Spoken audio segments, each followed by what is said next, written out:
Gédéon dans la forêt. Ce jour-là, Gédéon s'était levé de fort bon matin. Où dirigeait-il ses pas?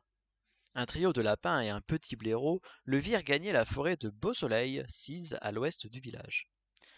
Que diable Gédéon peut-il bien avoir à faire dans la forêt? Se demandèrent les petits lapins curieux par nature. Mais Gédéon n'était pas de ceux qui livrent facilement leurs secrets. Le bon canard avait, depuis longtemps, une idée fixe qui lui trottait dans la tête. Protéger les faibles contre les forts, tout simplement. Gédéon voulait rendre impossible aux animaux sauvages de la forêt la destruction des bêtes douces et inoffensives qui vivaient près d'eux. À cela, il dit: Trouvez-vous demain au carrefour du bois brûlé et je vous conduirai vers un lieu de délices où vous goûterez la joie de vivre. À ceci, il recommanda la prudence. Demeurez chez vous et dans quelques jours vous serez débarrassé de vos plus implacables ennemis. Le bois sera devenu pour vous le plus agréable des paradis terrestres. Vous pourrez boire, manger, dormir à votre aise, et vous pourrez paresser des journées entières sur l'herbe des prairies. Plus de mauvaises rencontres, la bonne vie familiale, quiète et calme, remplacera désormais la terreur et l'effroi. Pendant toute la journée, Gédéon, le bon apôtre, continua ses visites. Il vit le renard Goupil, la chouette Ursule, le loup grognard et Salsify, le blaireau. Puis il eut avec l'ours Martin une longue conversation. Le plantigrade voulut bien sortir sur le pas de sa caverne pour bavarder un peu avec le bon canard. Martin commença par se moquer de Gédéon. Projet chimérique, dit-il en souriant. Mais le canard se fâcha et Martin se radoucit. L'ours promit de se rendre au carrefour du bois brûlé. Gédéon exécuta une grande révérence pour prouver sa satisfaction et prit congé de Martin. Puis il passa dire un petit bonjour à la taupe noiraude et s'en fut faire visite au sanglier Narcisse. Narcisse reçut le canard avec une certaine courtoisie, mais quand l'entretien fut terminé, le jour était déjà tombé et fort aimablement, le sanglier invita Gédéon à passer la nuit en son logis. Le canard accepta et entra dans la bauge de Narcisse. Hélas, notre ami regretta bien vite d'avoir accepté cette hospitalité. Narcisse tenait tant de place en son intérieur qu'il n'en restait plus pour Gédéon, et notre canard dut passer la nuit debout, respirant une odeur nauséabonde dans une atmosphère lourde et viciée. Le matin, Gédéon, poli de sa nature, remercia son hôte et prit le chemin du carrefour de Bois Brûlé. En chemin, il mit en fuite quelques grenouilles. Pauvre bestiole, pensa-t-il, faut-il qu'elle me connaisse peu? J'aimerais mieux mourir de faim que de manger une grenouille. Au carrefour du Bois Brûlé, Gédéon trouva les animaux de la forêt exacts au rendez-vous. Grâce à sa persuasive éloquence, Gédéon les convainquit. Il leur fit comprendre qu'il y avait mieux à faire dans la vie que de se dévorer les uns les autres, et il entraîna ses auditeurs jusqu'aux ruines de bâtiments délaissés qui avaient été une vieille ferme appelée dans le pays la ferme du diable. Les animaux sauvages s'installèrent dans les locaux vides de cette ferme. Jamais ils ne s'étaient trouvés aussi bien préservés des intempéries. Songez donc, un toit pour abriter leur tête. Les hôtes de la forêt n'auraient espéré tout cela. Et pour que la fête soit complète, Gédéon leur fit distribuer par son ami Chabernac, le singe, une plantureuse pâtée composée de tous les détritus de cuisine trouvés dans le pays. Chabernac fut accueilli, vous le pensez, par des sourires essentiellement sympathiques. Ainsi le plan de Gédéon était réalisé. Retirer de la forêt tous les animaux sauvages dont les déprédations étaient habituelles et les domestiquer en leur offrant la table et le logis. L'idée de Gédéon était généreuse dans son but humanitaire. Il mettait ainsi à l'abri des fauves tous les humbles habitants de la forêt et il la dégarnissait en même temps du gros gibier. C'était un moyen de décourager à bref délai tous les chasseurs de la région. En effet, les chiens de chasse se battaient les flancs sans jamais rencontrer âme qui vive, et les chasseurs rentraient bredouilles à la maison. Le petit gibier, conseillé par Gédéon, se terrait, tandis que le gros, confortablement installé dans la ferme du diable, avait déserté les trous, les bauges et les cavernes. Malheureusement, Briffaut, chien de chasse curieux d'instinct et au flair subtil, humait un jour le vent lorsqu'il sentit ses narines frémir d'aise. Une odeur de gibier montait de la ferme du diable. Vite, il s'achemina vers les ruines et tomba en arrêt devant un magnifique cerf qui avait élu domicile dans la bergerie. Briffaut fit demi-tour et alla conter son aventure à ses compagnons Faro, Fanor et Fantoche. Le plan élaboré avec tant de sagesse par Gédéon allait, hélas, s'écrouler. Fini la douce quiétude qui permettait aux habitants des prairies de se promener en liberté avec leurs petits. Dès le lendemain, avant l'aurore, une troupe de chasseurs en armes se dirigeait à pas de loup vers la ferme du diable. Le jour n'était pas levé qu'une équipe de chasseurs suivis de leurs chiens occupait les toits de la ferme, et ce fut bientôt, hélas, l'hécatombe du gibier abrité dans les ruines qui semblaient si paisibles. Monsieur Pascalet et son chien Fanor, qui avait l'habitude de rentrer bredouille au logis, firent ce jour-là une apparition fantastique.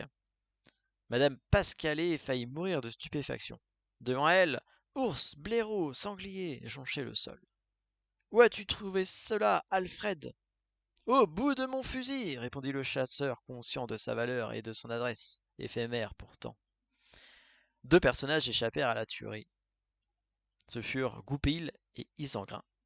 Le renard et le loup qui, flairant le danger, avant qu'il n'ait apparu, s'étaient prudemment esquivés, laissant leurs congénères aux prises avec les chasseurs et les chiens. Quand Gédéon apprit l'aventure, il faillit attraper une jaunisse. Mais ce qui le navra au-delà de toute expression, ce fut l'absence de Goupil et d'Isengrin, les plus redoutables ennemis de ses protégés.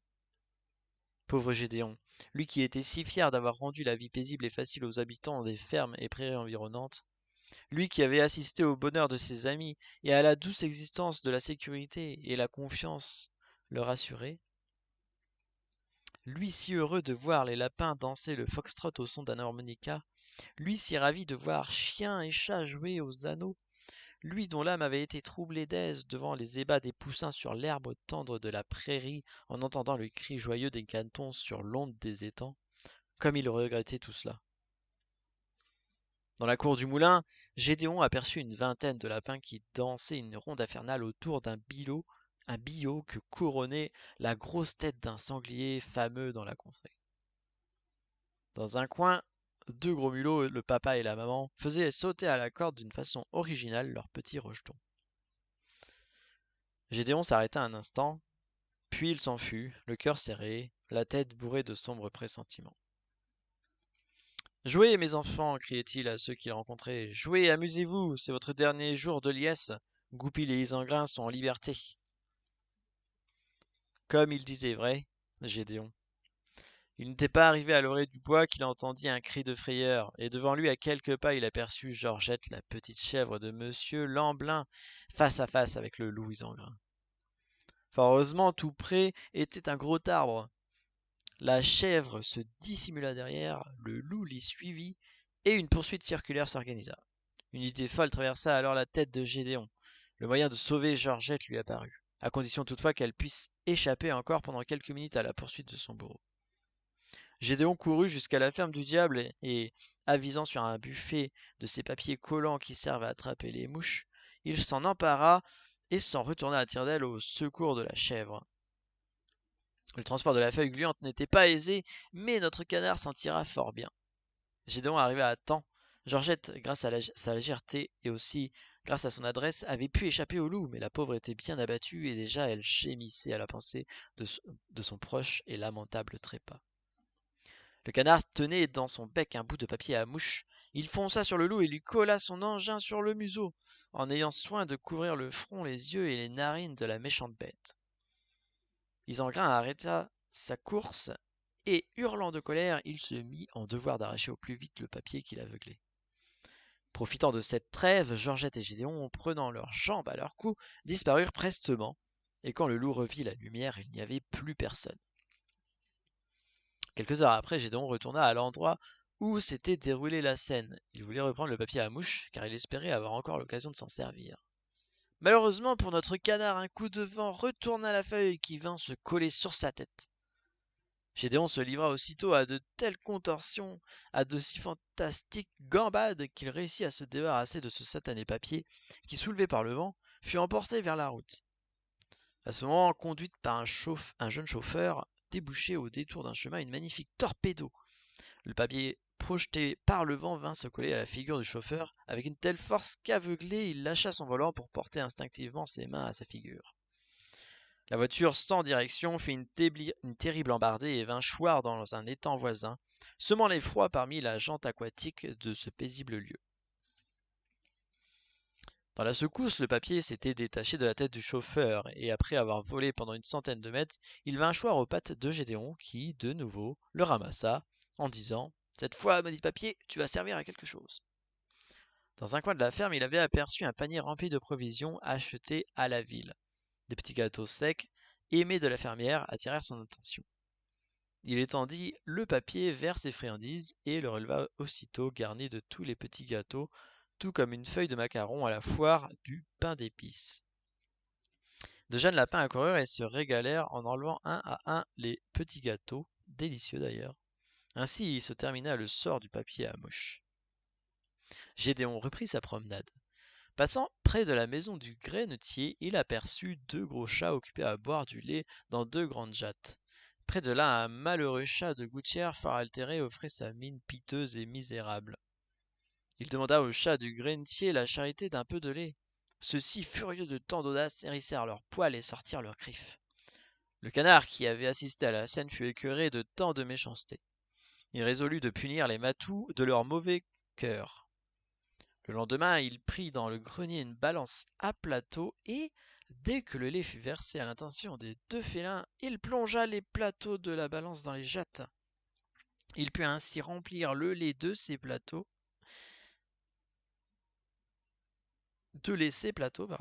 et tout heureux de cet exploit, Gédéon reprit son vol, emportant une importante pitance, tandis que les mauvais chats arrivaient un peu plus tard pour déjeuner. À tous les pauvres chats de gouttière qu'il rencontrait en chemin, Gédéon faisait un signe, et tous accouraient pour se délecter du précieux breuvage. Quand les plateaux furent vides, il reprit sa balance. À ce moment précis, passaient près de lui 2 petites souris que poursuivaient les mauvais chats du grenier. Gédéon jeta sa balance devant les souris, qui vite se réfugièrent dans les plateaux. Il était temps. Gédéon put ainsi les élever de terre en donnant un vigoureux coup d'aile et les soustraire ainsi à la voracité des 2 matous. Depuis quelques jours, le pays était terrorisé par les exploits nocturnes d'un voleur qui dévalisait les clapetiers des fermes environnantes. Gédéon résolut de trouver le voleur et de mettre un terme à ses méfaits. Bandit redoutable dénommé Crespin le Terrible, cet homme venait de dérober et d'entasser dans un sac 12 beaux lapins appartenant à une pauvre femme du hameau, la mère Blanchon, comme on l'appelait. De loin, Gédéon surveillait le bandit. Tout à coup, il vit Crespin, dit le Terrible, se dissimuler derrière un arbre, enfouir dans quelques trous propices son fusil et sa ceinture garnie de cartouches, puis dissimuler le trou avec le sac aux lapins. Et tout ce manège dans le but de soustraire ses armes aux yeux de gendarmes qu'il venait d'apercevoir à l'horizon. Après avoir caché ses armes, Crespin s'était enfui dans les broussailles en attendant le départ des représentants de l'autorité. Gédéon mit aussitôt la taupe Noiraude au courant de ce qui venait de se passer.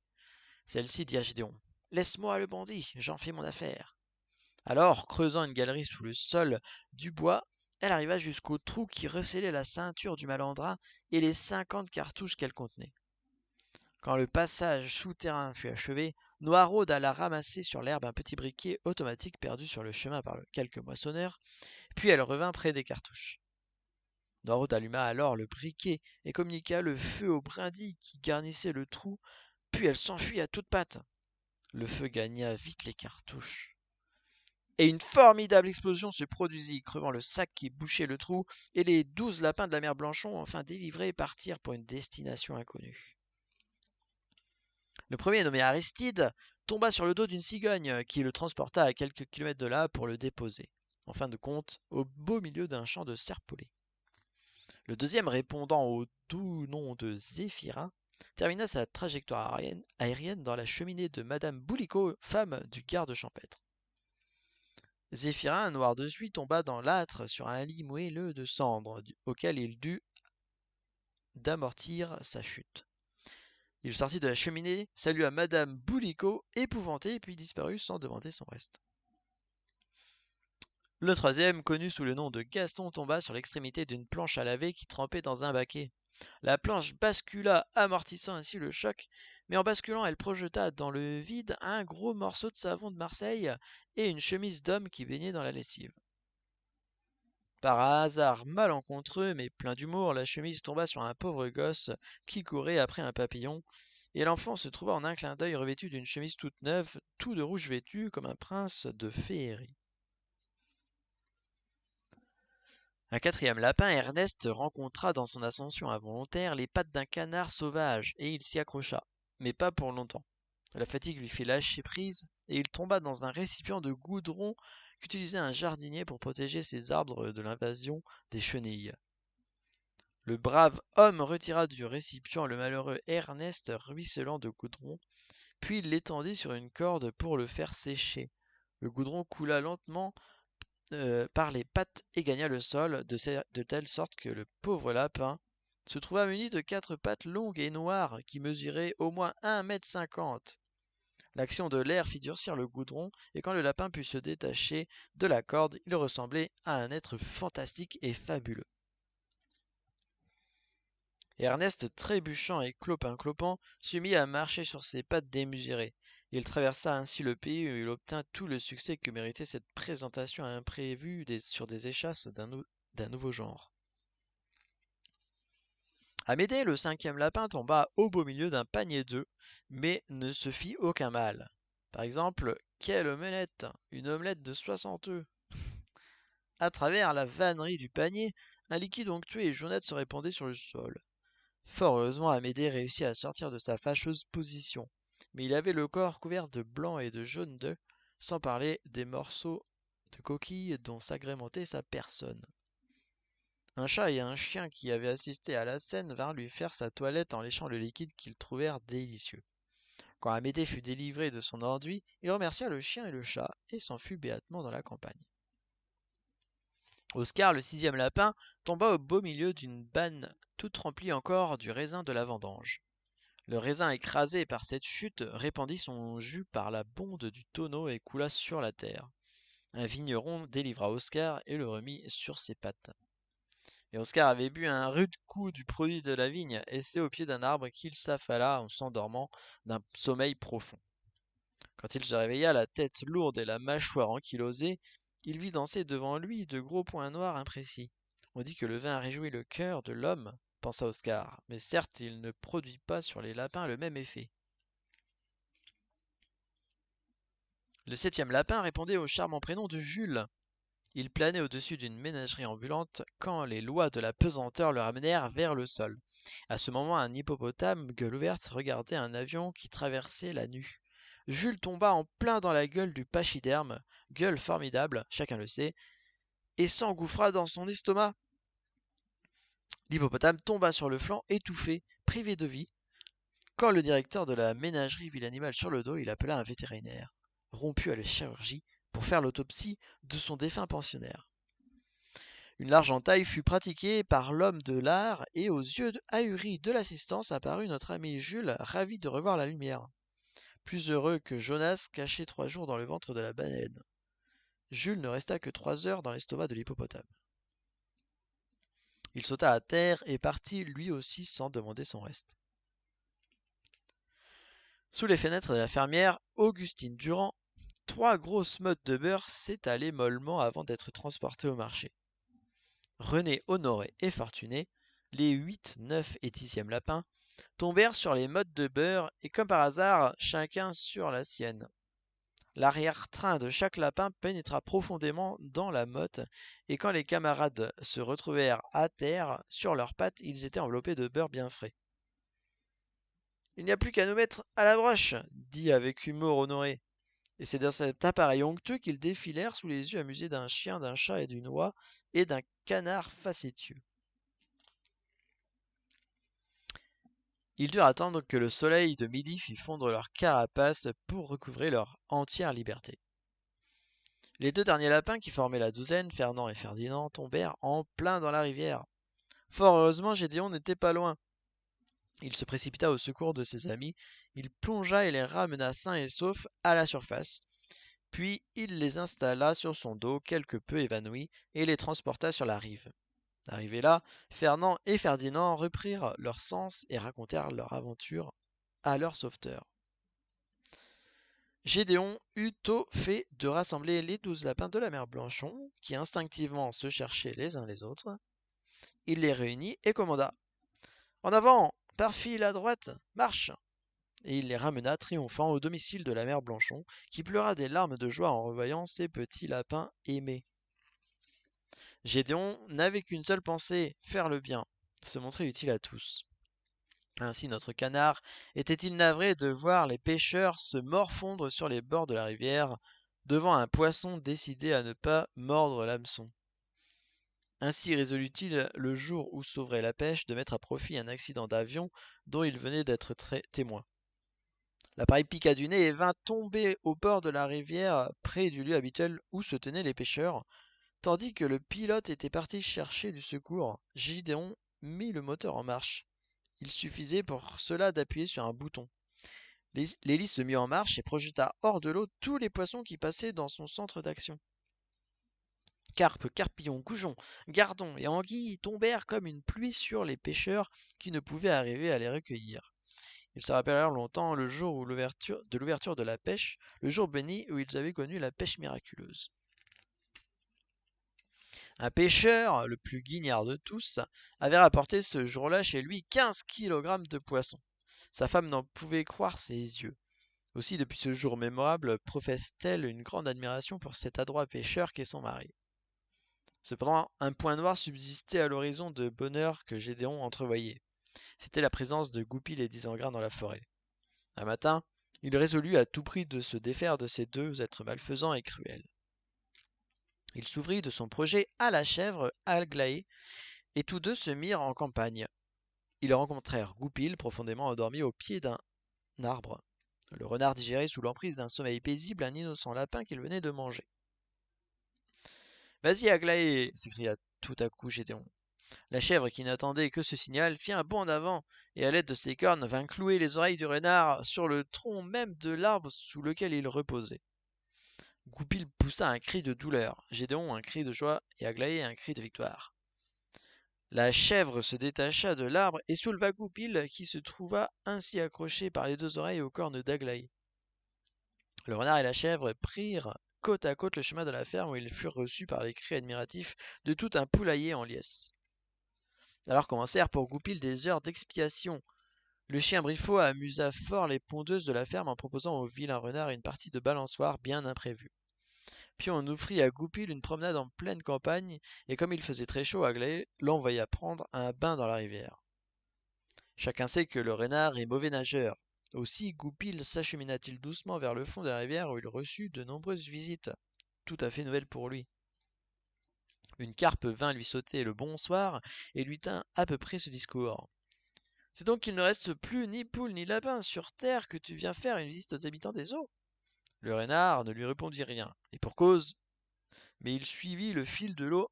Bientôt piqué par le nez, il se sentit arrêté dans sa course. L'hameçon d'un pêcheur venait de s'accrocher à son museau. Le pêcheur, voyant l'eau ondoyer, s'écria: Sa mort! Il tira sur sa ligne et ramena Goupil. Mais laissant là sa ligne, il s'enfuit épouvanté. Goupil, tant bien que mal, sortit ainsi de l'eau. Au travers de fourrés et taillis, le renard, en sautant, finit par casser le fil de la ligne. Un bon mètre 50 restait quand même accroché à son museau. Madame Renard en profita pour mener son mari par le bout du nez. Depuis ce jour, force fut à maître Goupil de laisser les clapiers et les poulaillers en paix. Il ne pouvait se jeter sur ses victimes tant poussait un cri de douleur en sentant l'hameçon s'enfoncer dans sa chair. Il fut contraint pour vivre de brouter l'herbe tendre des prairies. À ce régime, il perdit la moitié de son poids et fut atteint d'anémie. Sa faiblesse était grande et c'est avec peine qu'il traînait sa pauvre carcasse par les chemins. Nous voilà débarrassés de Goupil, pensa Gédéon. La tâche est à moitié remplie. Il faut songer maintenant au terrible loup, terreur des fermes environnantes. Briffaut et Gédéon virent un beau soir Isengrin se cacher dans un tonneau.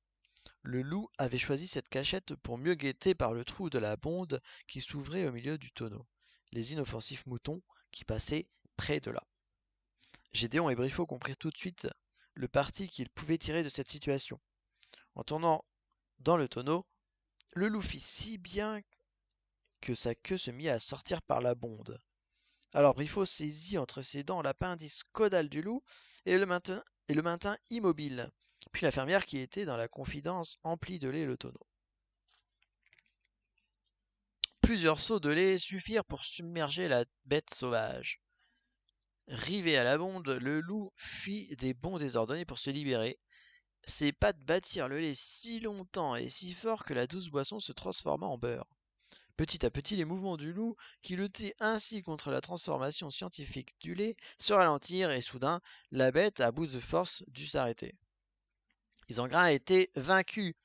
Il se trouvait enveloppé par une masse de beurre pesant une quarantaine de kilos. Seule sa tête, le bout de ses pattes de devant et sa queue émergeaient de la mode fantastique, telle que les fermiers n'avaient jamais vu sa pareille. Ils eurent le tort de laisser ainsi le loup embeurré, si l'on peut dire, passer toute la nuit dans la cour de la ferme. La chaleur animale qui se dégageait de lui fit fondre une partie de la motte précieuse, et il put de la sorte se dégager et s'esquiver. Cet incident n'empêcha pas les fermiers de vendre le beurre ainsi obtenu à raison de 8 francs le kilo. Le loup en liberté rencontra Goupil aux confins du bois. Isengrin n'avait pas mangé depuis 3 jours. Aux paroles de bienvenue que lui prodigua Goupil, il répondit en se jetant sur lui et le dévora. Il le mangea si goulûment qu'il mourut d'indigestion au pied d'un chêne. Gédéon et Briffaut vinrent fleurir la tombe de Goupil, autrement dit le ventre d'Isengrin, puisque là était enseveli le renard. Les deux plus terribles ennemis des fermes environnantes venaient de quitter cette terre grâce à Gédéon et à son fidèle ami Briffaut. Les deux amis, en revenant de leur promenade, aperçurent un gamin qui, avec de la glu, venait d'attraper un petit moineau. Avant que le gamin eût le temps de saisir sa victime, Gédéon s'en empara et, l'ayant pris dans son bec, s'enfuit à tire-d'aile vers l'étang voisin.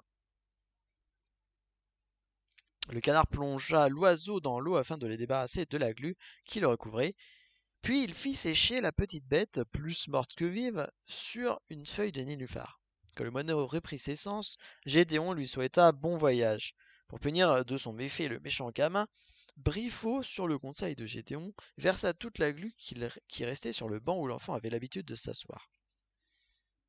Ne se doutant de rien, le garnement fut pris au piège. Il dut aller jusqu'à la maison de ses parents en traînant attaché à sa culotte un banc de bois trop lourd pour lui et fort embarrassant. Tous ces faits mirent le comble à la célébrité de Gédéon, qui prit dans le pays figure de héros. Le jour de sa fête, tous ses amis se réunirent et crièrent sur son passage: Vive Gédéon! Honneur au bon, au généreux, à l'intelligent Gédéon! Grâce au bon canard, le calme et la tranquillité régnèrent parmi les hôtes des fermes, des bois et de la forêt. Le bonheur de vivre s'étendit sur tous les êtres de la contrée, et Gédéon eut la joie d'assister au triomphe de ses idées humanitaires.